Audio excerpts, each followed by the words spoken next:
Você já parou para pensar como o orgulho pode se disfarçar de competência, até o dia em que ele cobra tudo de uma vez? Aos 41 anos, Mauro era conhecido no bairro como o comerciante que deu certo. Não aparecia em redes sociais, não falava de dinheiro em voz alta, não ostentava carro novo nem roupas caras. Ainda assim, bastava observar o movimento da loja para entender. Algo ali funcionava. O espaço era simples. Um ponto antigo, reformado aos poucos, com uma pequena locadora improvisada nos fundos. Mas o que chamava a atenção não era o lugar.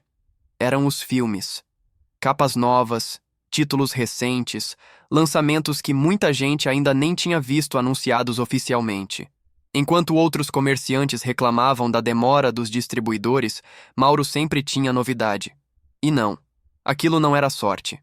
Depois de meses quebrando a cabeça, Mauro havia encontrado algo raro. Um fornecedor clandestino de filmes piratas que recebia os lançamentos antes de todo mundo. Cópias que vinham de fora, gravadas antes mesmo das estreias oficiais no país. Foi ali que o dinheiro começou a girar rápido. No início, Mauro não se via como alguém fazendo algo errado. Pelo contrário, dizia para si mesmo que apenas entendeu o jogo.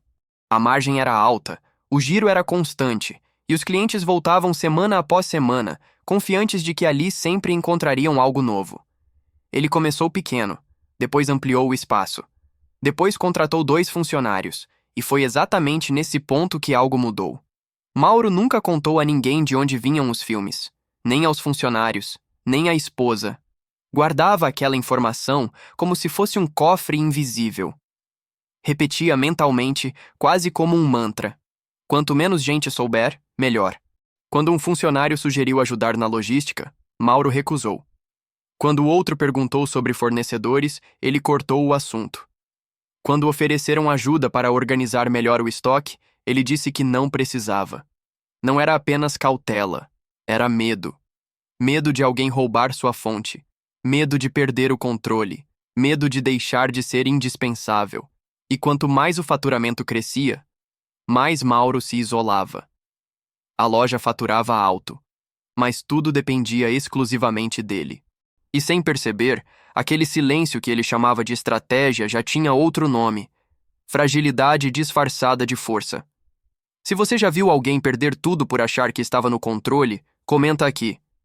Se inscreve no canal e curte o vídeo, porque essa virada pode te ensinar antes que custe caro. Durante quase 2 anos, tudo pareceu funcionar exatamente como Mauro planejou. O movimento da loja crescia mês após mês. Clientes entravam perguntando direto pelos lançamentos, confiantes de que ali sempre encontrariam algo novo. Para quem olhava de fora, Mauro tinha vencido. Era o tipo de comerciante que deu certo sem fazer barulho. Mas por trás do balcão, a estrutura nunca cresceu no mesmo ritmo do faturamento. Mauro chegava antes de todos e saía depois. Era ele quem buscava os filmes, conferia cada capa, organizava o estoque e decidia o que entrava ou não na prateleira. Os funcionários cuidavam das vendas, mas tudo o que realmente importava passava pelas mãos dele. No início, isso lhe dava uma sensação de poder. Ele conhecia cada detalhe do negócio. Nada acontecia sem sua autorização. Só que, aos poucos, o controle começou a se confundir com dependência. Se Mauro faltasse um dia, ninguém saberia repor os títulos mais procurados. Se ele adoecesse, ninguém saberia com quem falar. Se algo desse errado, não havia ninguém preparado para agir. Ainda assim, toda sugestão de mudança era descartada. Quando a esposa comentou que talvez fosse hora de organizar melhor as contas, separar uma reserva maior ou pensar em alternativas, Mauro respondeu que estava tudo sob controle.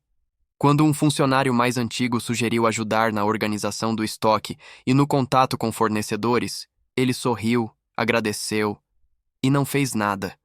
No fundo, Mauro acreditava que dividir tarefas era abrir brechas.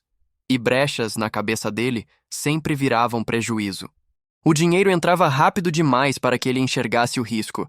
As contas estavam em dia, o padrão de vida melhorara e a loja parecia sólida. Aquilo bastava para silenciar qualquer dúvida.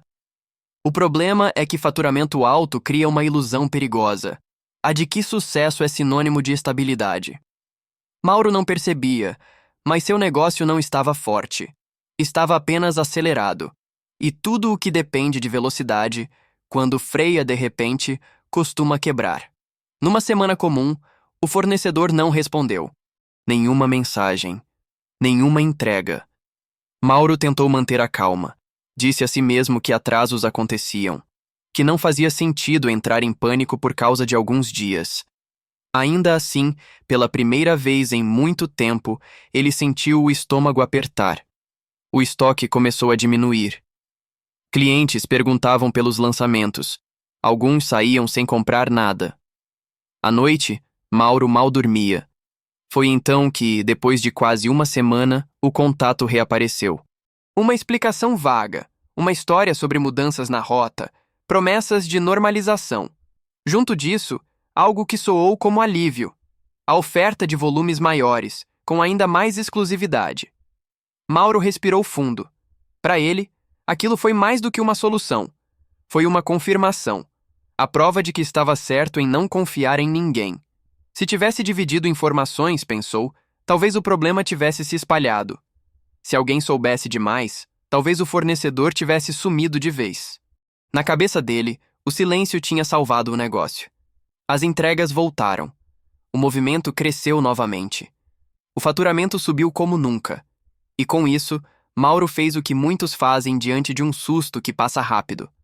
Apagou o alerta da memória. Não criou alternativa. Não buscou outro caminho.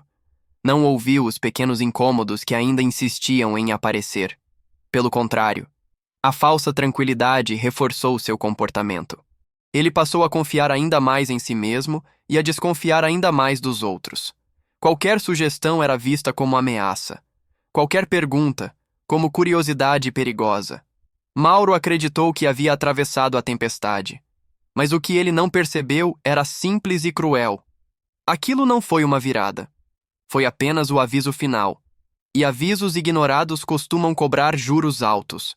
Depois daquela falsa calmaria, o ambiente mudou. Não foi de um dia para o outro.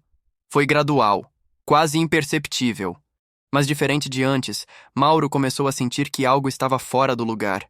A fiscalização apertou em vários pontos da cidade. Outras lojas fecharam as portas. Alguns comerciantes desapareceram do dia para a noite. O assunto passou a circular em conversas baixas, ditas com cautela, como se o simples ato de falar pudesse atrair problemas. Clientes ficaram mais cautelosos. O movimento diminuiu. Perguntas começaram a surgir. Os funcionários, antes tranquilos, passaram a demonstrar insegurança. Queriam entender o que estava acontecendo, o que fariam se algo desse errado. Mauro respondia com frases curtas, sempre as mesmas. Dizia que estava tudo sob controle, que não havia motivo para preocupação. Mas por dentro, o controle já escorria pelos dedos. O fornecedor voltou a atrasar. Dessa vez, sem explicações longas, apenas silêncio. Dias depois, uma mensagem curta, prometendo normalizar. A promessa não se cumpriu. O estoque caiu rápido. As prateleiras começaram a parecer vazias. Clientes antigos passaram a procurar outros lugares. E mesmo assim, Mauro não mudou. Ele não procurou ajuda. Não pediu opinião. Não abriu espaço para alternativas. Parte dele acreditava que ainda conseguiria resolver tudo sozinho. Outra parte, mais profunda, simplesmente não aceitava a ideia de admitir que precisava de alguém. Quando o fornecedor sumiu de vez, sem aviso, sem retorno, Mauro ficou sozinho com um negócio que dependia de algo que já não existia. As contas, que antes pareciam leves, se tornaram pesadas de repente. Aluguel, salários, impostos. Tudo continuava chegando, mesmo com o caixa enfraquecido. Foi aí que Mauro entendeu, tarde demais, o tamanho do erro. Não era apenas a falta de mercadoria, era a falta de base. Ele havia construído um negócio que só funcionava enquanto ele segurava tudo com as próprias mãos. E agora, cansadas, essas mãos já não sustentavam mais nada. O fechamento da loja não teve anúncio. Não houve despedida nem explicação pública. Mauro apenas abaixou a porta um dia e nunca mais levantou. Nos meses seguintes, ele fez o que pôde para apagar o incêndio. Vendeu equipamentos, negociou dívidas, pagou o que estava ao alcance. Ainda assim, perdeu quase tudo o que havia construído. O dinheiro que antes entrava rápido desapareceu na mesma velocidade. Mas a perda maior não foi financeira. Foi a consciência tardia de que ninguém havia lhe roubado nada. Ele mesmo havia se isolado. Ao aceitar um emprego simples em outro comércio, Mauro teve algo que não tinha há anos: tempo para pensar. Observando outros negócios por dentro, percebeu o que antes ignorava: processos compartilhados, decisões discutidas, pessoas que sabiam como tudo funcionava, não apenas uma. Foi ali que a ficha caiu de vez. O problema nunca foi o fornecedor, nunca foi a fiscalização, nunca foi o mercado, foi o orgulho financeiro. A crença de que pedir ajuda enfraquece, de que dividir conhecimento é abrir mão de poder, de que controle absoluto é segurança.